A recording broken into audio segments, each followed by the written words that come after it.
존경하는 국민 여러분, 1200만 한국교회 성도 여러분, 그리고 30만 목회자와 25만 장로님 여러분, 기독자유통일당 비례대표 후보 이해란입니다. 저는 1997년 북한을 탈출한 탈북민입니다. 북한에 살 때 저와 저의 가족들은 부모님들이 기독교인이었다는 이유만으로 출신 성분에 의한 차별과 잔인한 핍박을 받아야 했습니다. 가혹한 차별을 견디지 못해 17살 때 자살을 시도한 적도 있습니다. 그러다가 온 가족이 정치범 수용소에 끌려가게 되어 4개월 된 피덩이 아들을 품에 안고 압록강을 건넜습니다. 목숨을 걸고 대한민국 땅에 왔습니다. 대한민국은 맨손으로 피덩이 아들 하나 데리고 찾아온 저에게 공부할 기회와 일할 기회는 물론이고 사회를 위해 봉사하고 헌신할 기회까지 허락해 주었습니다. 호텔 청소부, 신문 배달원으로 시작해서 보험 설계사를 거쳐 교수가 될 기회를 주었고 탈북 여성 국내 박사 1호에 영광도 선물해 주었습니다.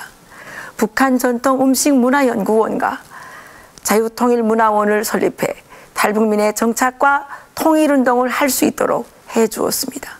미국 국무부의 용기 있는 국제여성상을 수상해 탈북 여성들의 삶을 국제사회에 소개하고 북한 인권에 대한 관심을 높이는 기회도 가질 수 있었습니다. 이 모든 것이 하나님께서 저의 한 걸음 한 걸음을 인도하시고 대한민국의 자유민주주의 체제가 그 길을 지켜준 결과입니다. 돌이켜보면 저의 삶 자체가 하나님의 은혜였고 자유민주주의의 기적이었으며 대한민국에 대한 감사의 시간이었습니다. 저는 마지막 눈을 감는 그 순간까지 하나님의 은혜와 자유민주주의의 소중함을 결코 잊지 못할 것입니다. 국민 여러분, 그런데 지금 대한민국이 절체절명의 위기를 맞았습니다. 피와 땀으로 건설하고 기도와 눈물로 지켜낸 조국 대한민국을 종북 주사파 세력들이 무너뜨리려고 하고 있습니다. 간첩이 간첩 잡던 사람들을 핍박하고 있습니다. 국가전복 세력들이 건국 세력, 호국 세력들을 탄압하고 있습니다. 강화문 한복판에서 김정은 찬양 시위를 벌이고 이들이 미국 대사관 담장을 넘어 테러를 가해도 경찰은 수수방관만 하고 있습니다. 주사파 세력들이 장악한 문재인 정권은 한국교회의 정신적 지도자인 전광훈 목사님을 감옥에 가뒀습니다. 정치적 이유로 종교 지도자를 탄압하고 투옥하는 나라는 중국과 북한 같은 공산 독재 국가들 뿐입니다. 2020년 대한민국에서 어찌 이런 일이 있을 수 있습니까? 이들의 목표는 단 하나입니다. 대한민국을 해체하고 북한 체제에 편입시키는 것입니다.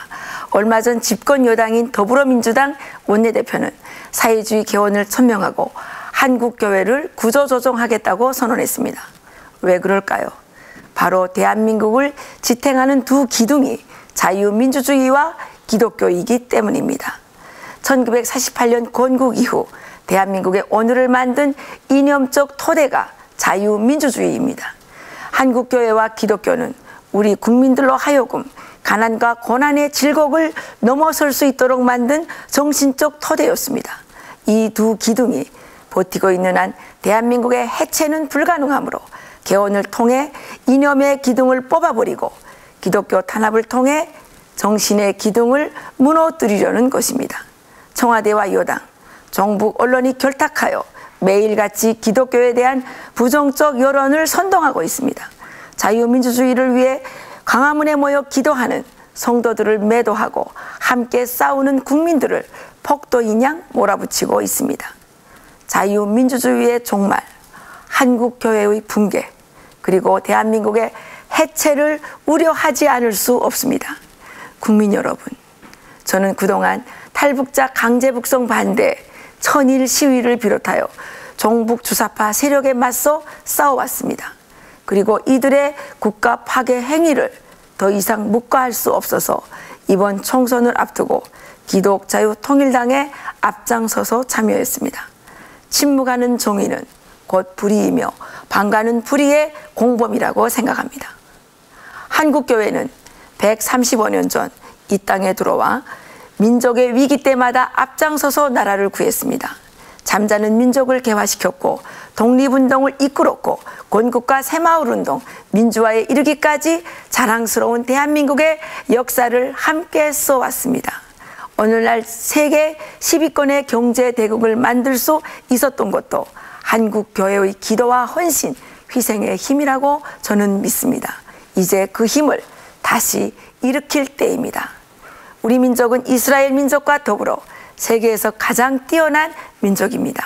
하지만 치명적 약점을 가지고 있습니다. 나라가 망할 때까지는 잠잠히 있다가 나라가 망한 후에야 일어난다는 것입니다. 임진왜란과 병자호란이 그러했고 6.25가 그러했습니다. 이번만큼은 나라가 망하기 전에 지켜내야 합니다. 여당인 더불어민주당은 물론이고 미래통합당을 비롯한 우파 야당들도 더 이상 믿기 어려운 상황입니다.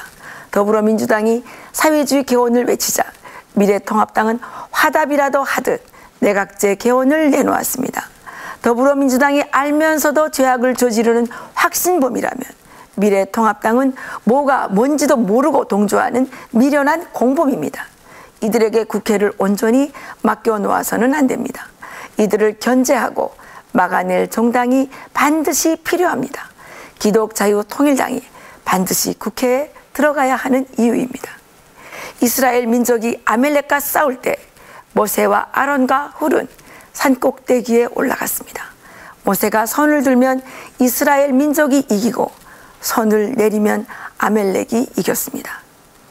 기독자유통일당이 국회에 들어가는 일이 바로 모세와 아론과 훌이 산꼭대기에 올라가는 일이 될 것입니다. 기독자유통일당 국회의원이 국회에서 두 손을 들고 기도할 때 대한민국이 주사파와의 전쟁에서 승리할 것입니다. 국민 여러분, 그리고 성도 여러분, 비례대표 투표만큼은 반드시 19번 기독자유통일당을 선택해 주실 것을 다시 한번 간곡히 호소드립니다. 존경하는 1200만 성도 여러분, 그리고 사랑하는 5천만 국민 여러분, 북한의 기독교인들은 지난 6.25 전쟁 일사후퇴 시기에 유엔군이 진달래꽃이 피면 돌아온다고 한 약속을 믿고 지금 이 순간에도 온갖 박해와 탄압을 견뎌내고 있습니다. 이들을 위해서라도 기독자유통일당이 반드시 승리해야만 합니다. 지난 총선 당시 기독자유통일당은 63만 표를 얻었습니다. 단 12,000표가 부족하여 국회 입성이 미뤄졌습니다. 그때 기도하는 12,000표만 더 있었더라도 오늘의 대한민국은 달랐을 것이고 주사파 정권도 없었을 것입니다. 이번에는 꼭 비례대표 19번 기독자유통일당을 국회로 보내주십시오. 성도 여러분께서 믿음으로 표를 주시면 하나님께서 반드시 더 크게 응답하실 것입니다. 기독자유통일당이 국민 여러분과 함께 대한민국과 한국교회를 지켜내고 복음 통일을 이루어내겠습니다. 구국의 한 표, 믿음의 한 표, 통일의 한 표, 비례대표 투표는 19번 기독자유통일당입니다. 감사합니다.